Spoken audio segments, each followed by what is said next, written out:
Sir, ಈ ಜಿನುಗು ಮಳೆ ಅಂತ ಅಂದ ತಕ್ಷಣ ನಿಮ್ಗೇನು ನೆನಪು ಬರುತ್ತೆ? ಜಿನುಗೋ ಮಳೆ ಅಂದ ತಕ್ಷಣ ಜಿನುಗೋ ಮಳೆ ಇದ್ದರೆ ಚೆನ್ನಾಗಿರ್ತಾ ಇತ್ತು ಅಂತ ನೆನಪಾಗುತ್ತೆ. ಯಾಕಂದರೆ ಇಷ್ಟು ಮಟ್ಟ ಬಿಸಿಲಿದೆ ಈಗ. ಸೊ ಅಂಥದ್ರಲ್ಲಿ ಒಂದು ಜಿನುಗೋ ಮಳೆ ರಿಲೀಸ್ ಮಾಡಿದ್ದೀವಿ ಧೈರ್ಯ ಮಾಡಿ. ಸೊ ಈ ನಮ್ಮ ಹಾಡು ಜಿನುಗೋ ಮಳೆನ ಇನ್ವೈಟ್ ಮಾಡಲಿ ಅಂತ ಒಂದು ಆಶಿಸ್ತಾ ಒಂದು ಒಳ್ಳೆ ಇಂಟೆನ್ಷನಿಂದ ಈ ಸಾಂಗ್ನ ರಿಲೀಸ್ ಮಾಡಿದ್ದೀವಿ. This is what I can say in summer. ಸದ್ಯಕ್ಕೆ ಈ ಸಮ್ಮರಲ್ಲಿ ಹಾಗೆ ಅಂದರೆ ಇಷ್ಟೊಂದು ಬಿಸಿಲಿರುವಾಗ ಆ ಜಿನುಗು ಮಳೆ ಬಿದ್ದರೆ ಚೆನ್ನಾಗಿರುತ್ತೆ ಅನಿಸುತ್ತೆ. ಸೊ ಆ ಒಂದು ಲಿರಿಕ್ಸನ್ನ ಕಂಪೋಸ್ ಮಾಡುವಾಗ ಆಯಿತು, ಅದು ಹೇಗೆ ನಿಮ್ಗೆ ತಲೆಯೊಳಗಡೆ ಬಂದಿದೆ? ಸೊ ಬೇಸಿಕಲಿ ಈ ಸಾಂಗ್ ಬಂದಾಗ ಈ ಸಾಂಗ್ದು ಸಿಂಪಲ್ ಡಿಸ್ಕ್ರಿಪ್ಷನ್ ಕೊಟ್ಟಿದ್ದರು ನನಗೆ ಡೈರೆಕ್ಟ್ರು. ಅವ್ರು ಬಂದು ಒಂದು ಮೆಲಡಿ ಬೇಸ್ ಸಾಂಗ್ ಮಾಡಬೇಕು ಸರ್ ಅಂತ ಹೇಳಿದಾಗ, ನಾವು ಮಳೆ ಮೇಲೆ ಮಾಡೋಣ ಆ ಥರ ಏನೂ ಇದ್ದಿಲ್ಲ. ಒಂದು ಮೆಲಡಿ, ಒಂದು ರೊಮ್ಯಾಂಟಿಕ್ ಸಾಂಗ್ ಮಾಡಿ ಅಂತ ಇದ್ದರು. ಒಂದು ಮೆಲಡಿ ಇರಲಿ, ನೀಟ್ ಕ್ಲೀನ್ ಸಾಂಗ್ ಮಾಡೋಣ ಅಂತ. ಯಾವುದು ಏನು ಬೇರೆ ಬೇರೆ ಮೀನಿಂಗ್ ಉದ್ದೇಶ ಇಟ್ಕೊಂಡು ಮಾಡೋದು ಬೇಡ. ಒಂದು ಎಲ್ಲರೂ ಗುನ್ಗುನಾಯಿಸೋಕ್ಕೆ ಏನು ಬೇಕೋ ಯುಕ್ತನೋ ಅದನ್ನು ಮಾಡೋಣ ಅಂತ. ಸೊ ಅವಾಗ we thought nobody can do it better than Nagarjuna Sharma. So Nagarjuna Sharma ಕರೆದ್ಬಿಟ್ಟು ಅವನ ಜೊತೆ ಒಡನಾಟ ಜಾಸ್ತಿ ಆಗ್ಬಿಟ್ಟಿದೆ. ಅದಕ್ಕೆ ನಾಗಾರ್ಜುನ ಶರ್ಮಾ ಅಂತ ಬಂದುಬಿಡ್ತು ಬಾಯಲ್ಲಿ, ಸಾರಿ. ಸೊ ನಾಗಾರ್ಜುನ ಶರ್ಮಾ ಅವ್ರು ಬಂದುಬಿಟ್ಟು ನಾವು ಜೊತೆ ಒಂದು ಕೊಲಾಬ್ರೇಟ್ ಮಾಡಿ ಒಂದು ಫೀಲ್ನ ಸೃಷ್ಟಿ ಮಾಡಿ, ಸೊ ಒಂದು ಕಂಪೋಸ್ ಮಾಡೋವಾಗೆ ಒಂದು ಭಾಳ ಜಿಬ್ರಿಷ್ ಆಗಿ ಕೆಲವು ಲೈನ್ಸ್ ಹಾಕಿದ್ವಿ. ಸೋನೆ ಇವಳು ಅಂತಲೇ ಸ್ಟಾರ್ಟ್ ಮಾಡಿದ್ವಿ. ಸೊ ನಾಗಿಗೆ ನಾನು ಇಷ್ಟೇ ಒಂದು ರೆಫರೆನ್ಸ್ ಕೊಟ್ಟಿದ್ದೆ, ಸೋನೆ ಇವಳು ಒಂದು ಹಂಗೆ ಇಟ್ಕೊಂಡು ಬಾಕಿ ಎಲ್ಲ ಬರೆದ್ಬಿಡಿ ನಾಗ ಅಂತ ಹೇಳಿ ಅವರೊಂದು ರೈನ್ ಫೀಲ್ ಬರಲಿ ಅಂತಲೇ ಹೇಳಿದ್ದೆ. ಸೊ ಅದನ್ನು ಅವನು ಇನ್ಕಾರ್ಪೊರೇಟ್ ಮಾಡಿಕೊಂಡು ಭಾಳ ಸುಂದರವಾಗಿ ಬರೆದಿದ್ದಾರೆ. ಲಿರಿಕಲಿ ಎಲ್ಲರ ಜೊತೆ ಕೇಳಂಗೆ, ಯಾವುದೇ ಕೆಟ್ಟ ಪದನ ಬಳಸ್ಕೊಳ್ಳಾರ್ದಂಗೆ very neat and clean song.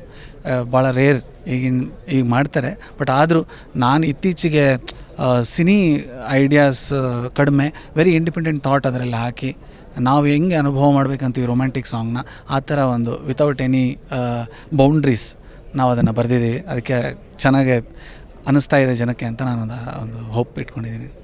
Okay sir, ಅದೇ ರೀತಿಯಾಗಿ ಇವಾಗ ಜನ ಎಲ್ಲನೂ ಹೆಂಗೆ ತಗೋತಾರೆ ಅಂದರೆ ಸಾಂಗ್ನ ಒಂದು ಟಪಾಂಗುಚಿ ಇರಬೇಕು, ಈ ಥರ ಏನೋ ಒಂದು ಪಂಚಿಂಗ್ ಲೈನ್ಸ್ ಇರಬೇಕು, ಈ ರೀತಿಯಾಗಿ ಹಾಡನ್ನ ಕೇಳೋಕ್ಕೆ ಇಷ್ಟಪಡ್ತಾರೆ. ಅಂದರೆ ಒಂಥರ ರ್ಯಾಪ್ ಗತೆ ಇರಬೇಕು ಅಂತ ಹೇಳಿ. ಬಟ್ ನೀವು ಅಂಥ ಒಂದು ಟ್ರೆಂಡ್ ನಡೆಯುವಾಗ ಇಂಥ ಒಂದು ರೊಮ್ಯಾಂಟಿಕ್ ಸಾಂಗ್ಗೆ ಕಂಪೋಸ್ ಮಾಡ್ತೀರಾ, ಏನು ಅನ್ನಿಸ್ತಿದೆ?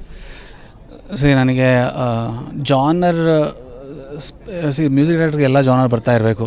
ಸೊ ಪ್ರಾಜೆಕ್ಟ್ ನಾವು ಇದೇ ಮಾಡಬೇಕಂತ ಇದ್ದಿಲ್ಲ, ಬಟ್ ಅದು ಅಪ್ರೋಚ್ ಹೆಂಗಿತ್ತು, ಒಂದು ಮೆಲಡಿ ಸಾಂಗ್ ಮಾಡೋಣ, ಒಂದು ರೊಮ್ಯಾಂಟಿಕ್ ಸಾಂಗ್ ಮಾಡೋಣ ಅಂತ. ರೊಮ್ಯಾಂಟಿಕ್ ಸಾಂಗ್ ಅಂದ ತಕ್ಷಣ ರ್ಯಾಪ್ ಗೀಪ್ ಎಲ್ಲ ಎಕ್ಸ್ಕ್ಲೂಡೆಡ್. ಸೊ ನಮಗೆ ಫಸ್ಟ್ ಆ್ಯಂಡ್ ಫಾರ್ಮೋಸ್ಟ್ ಥಿಂಗ್ ಬೇಕಾಗಿರೋದು ಒಂದು ಒಳ್ಳೆ ಸಾಹಿತ್ಯ, ಅದ್ರ ಮೇಲೆ ಒಂದು ಒಳ್ಳೆ ಮೆಲಡಿ, ಸೊ ಅದ್ರ ಮೇಲೆ ಒಂದು ಒಳ್ಳೆ ಅರೇಂಜ್ಮೆಂಟ್ ಮಾಡೋಣ ಅಂತ ಒಂದು ಐಡಿಯಾಯಿಂದ ಒಂದು ಎಷ್ಟು ಸಿಂಪ್ಲಿಸಿಟಿನ ನೀವು ಕಂಟೈನ್ ಮಾಡ್ತಿರೋ ಮಾಡೋವಾಗೆ ಅಷ್ಟು ಚೆನ್ನಾಗಿ ಮೂಡ್ ಬರುತ್ತೆ ಅನ್ನೋ ಒಂದು ಬಿಲೀಫ್ ಸಿಸ್ಟಮ್ ಇದೆ ನಂದು. ಸೊ ಅದಕ್ಕಾಗಿ ಸಿಂಪಲ್ಲಾಗಿ ಸ್ಟಾರ್ಟ್ ಮಾಡಿ ಸಿಂಪಲ್ ಸಾಂಗ್ ಮಾಡೋಣ ಅಂಥೇಳಿ ಎಲ್ಲರಿಗೂ ನೆನಪಿರೋಂಗೆ ಒಂದು ಸಾಂಗ್ ಮಾಡೋಣ ಅಂತ ಒಂದು ಇಂಟೆನ್ಷನ್ನ ಡ್ರೈವ್ ಮಾಡಿದ್ವಿ. Hopefully it is evolved like how we wanted ಇಟ್ಟು. ಸೊ ಅದಕ್ಕೆ ಚೆನ್ನಾಗಿ ಇಷ್ಟ ಆಗ್ತಾಯಿದೆ ಅಂತ ಅಂದ್ಕೊಂಡಿದ್ದೆ. ನೀವು ಹೇಳ್ದಂಗೆ ಇವಾಗೆಲ್ಲ ರ್ಯಾಪು ಅದು ಇದು ಎಲ್ಲ ಸ್ವಲ್ಪ ಚಾಲ್ತಿಯಲ್ಲಿದೆ, ಬಟ್ ಆದರೂ ಮೆಲಡಿ ಯಾವತ್ತು ಸಾಯಲ್ಲ. ಇವತ್ತು ಮುಂಗಾರು ಮಳೆ ಸಾಂಗ್ಸ್ ಜನಕ್ಕೆ ನೆನಪಿರುತ್ತೆ, ಇವತ್ತು ಒಂದು ಮಳೆ ಬಿಲ್ಲು ನೆನಪಿರುತ್ತೆ. It's all melody songs. ನೀವು ಎಷ್ಟೇ ದೊಡ್ಡ ಟಪಾಂಗುಜಿ ಸಾಂಗ್ ಆಗಲಿ ಆ ಕ್ಷಣಕ್ಕೆ ಎಂಜಾಯ್ ಮಾಡ್ತಾರೆ, ಆ ಮೂಮೆಂಟಿಗೆ ನೆನಪಿರುತ್ತೆ. ಬಟ್ ಲಾಂಗ್ ಟರ್ಮ್ ನೆನಪಿಟ್ಕೊಳ್ಳೋದು ಇವಾಗೂ ನಾವು ರಾಜ್ಕುಮಾರ್ ಹಾಡುಗಳೆಲ್ಲ ಮೆಲಡಿ ಸಾಂಗ್ಸ್ ಎಲ್ಲ ಇವಾಗೂ ಕೇಳ್ತೀವಿ. ಸೊ ಮೆಲಡಿ ಡಸಂಟ್ ಡೈ ಅನ್ನೋದು ಒಂದು ಬಿಲೀಫು.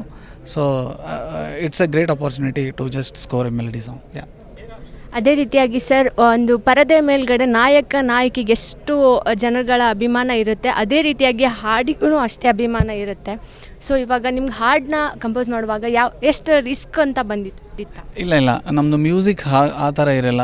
ನಮ್ಮದ್ರಲ್ಲಿ ಇವಾಗ ನೀವು ಶೂಟ್ ಮಾಡೋಕ್ಕೆ ಹೋದರೆ you will have lot of challenges ಇರುತ್ತೆ. ಅದೆಲ್ಲ ಸ್ವಲ್ಪ I think it's a very different, ಅದು ಬೇರೆ ವಿಷಯನೇ ಅದು. ಬಟ್ ಮ್ಯೂಸಿಕಲ್ಲಿ ಆ ಥರ ಚಾಲೆಂಜ್ ಏನೂ ಇರಲ್ಲ. ನಾವೆಷ್ಟು ಅದನ್ನು ಎಂಜಾಯ್ ಮಾಡಿ ಅದನ್ನು ಅನುಭವಿಸ್ಕೊಂಡು ನಾವೆಷ್ಟು ಅದರಲ್ಲಿ ಇನ್ವಾಲ್ವ್ ಇರ್ತೀವೋ ಅದು ನಮಗೆ ಆ್ಯಕ್ಚುಲಿ ನಮಗೆ ಅದೊಂದು ಕೆಲಸ ಅಲ್ಲ.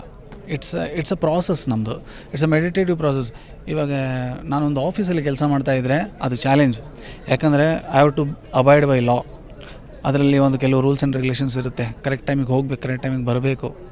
ಇದರಲ್ಲಿ ಹೆಂಗಂದರೆ ನಾವು ಒಂದು ಸರಿ ಸ್ಟಾರ್ಟ್ ಮಾಡಿದ್ರೆ ನಾವು ಯಾವಾಗ ಎದ್ದೇಳ್ತೀವಿ, ಯಾವಾಗ ಮಲಗಕ್ಕೆ ಹೋಗ್ತೀವಿ ನಮಗೆ ಗೊತ್ತಿರಲ್ಲ. So basically it's a meditative state. So ಅದಕ್ಕೆ ನಾನು ಚಾಲೆಂಜ್ ಎಲ್ಲ ಇತ್ತು ಅಂತ ಹೇಳಲಿಕ್ಕೆ ಇಷ್ಟಪಡಲ್ಲ.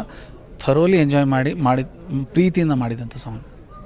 ಒಬ್ಬರು ಮ್ಯೂಸಿಕ್ನ ಒಂದು ಲಿರಿಕ್ ಬರಿಬೇಕಂತಂದರೆ ಎಲ್ಲರೂ ಅನ್ಕೋತಿರ್ತಾರೆ ಫಿಲ್ಮಿಗೆ ಬರೆದಿದ್ರೆ ಮಾತ್ರ ಹಿಟ್ ಆಗುತ್ತೆ, ಆಲ್ಬಮಿಗೆ ಬರೆದ್ರೆ ಹಿಟ್ ಆಗಲ್ಲ ಅಂತ ಹೇಳಿ. ಅದಕ್ಕೋಸ್ಕರನೇ ಎಷ್ಟೋ ಜನ ಜಾನಪದನ ಬೇರೆ ರೀತಿ ಕಂಪೋಸ್ ಮಾಡೋದಾಗಿರ್ಬೋದು, ಈ ಥರ ಎಲ್ಲ ಮಾಡ್ತಿರ್ತಾರೆ. ಸೊ ನಿಮಗೆ ಹೆಂಗೆ ಹೋಪ್ ಬಂತು ಅದ್ರ? ಇಲ್ಲ, ನಾವು ಆ್ಯಕ್ಚುಲಿ ಈ ಸಾಂಗ್ ನಾವು ಕಂಪೋಸ್ ಮಾಡಾದಮೇಲೆ ನಾನು ನಾಗಾರ್ಜುನ ಶರ್ಮಾ ಮತ್ತು ನಮ್ಮ ಟೀಮ್ ಕೂತ್ಕೊಂಡು ಡಿಸ್ಕಸ್ ಮಾಡಿದಾಗ this song is got some pulse. ಇದರಲ್ಲಿ ಏನೋ ಒಂದು ವಿಶೇಷತೆ ಇದೆ. ನಾವು ವಿಶೇಷ ಮಾಡೋಣ ಅಂತ ಕೂತ್ಕೊಳ್ಳಲ್ಲ, we just sit to do a good work ಅಷ್ಟೇ. ಒಂದು ಒಳ್ಳೆ ಕೆಲಸ ಮಾಡೋಣ ಅಂತ ಕೂತ್ಕೊಂಡಿರ್ತೀವಿ.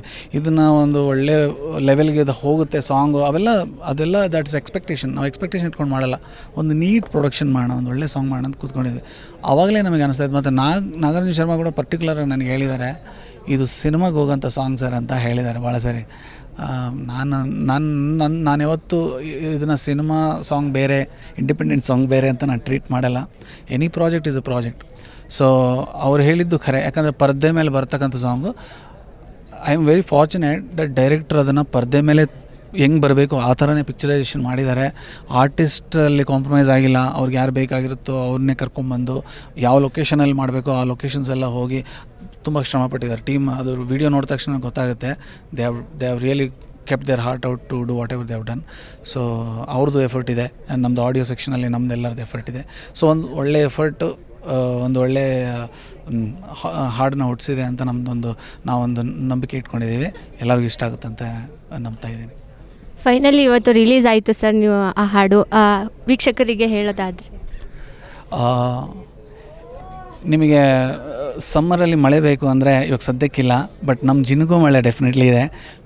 ಪ್ಲೀಸ್ ಯೂಟ್ಯೂಬಲ್ಲಿ ಹೋಗಿ ಜಿನುಗು ಮಳೆನ ಕೇಳಿ. ನಿಮಗಿಷ್ಟ ಆದರೆ ದಯವಿಟ್ಟು ಎಲ್ಲರಿಗೂ ಶೇರ್ ಮಾಡಿ ಮತ್ತು ಕಮೆಂಟ್ ಮಾಡಿ. ನಮಗೆ I will be waiting for your comments. ಯಾವುದೊಂದು ಫೀಡ್ಬ್ಯಾಕ್ ಇದ್ದರೆ ಹೇಳಿ. End of the day ultimately enjoy ಮಾಡಿ ಸಾಂಗ್ನ. Thank you so much.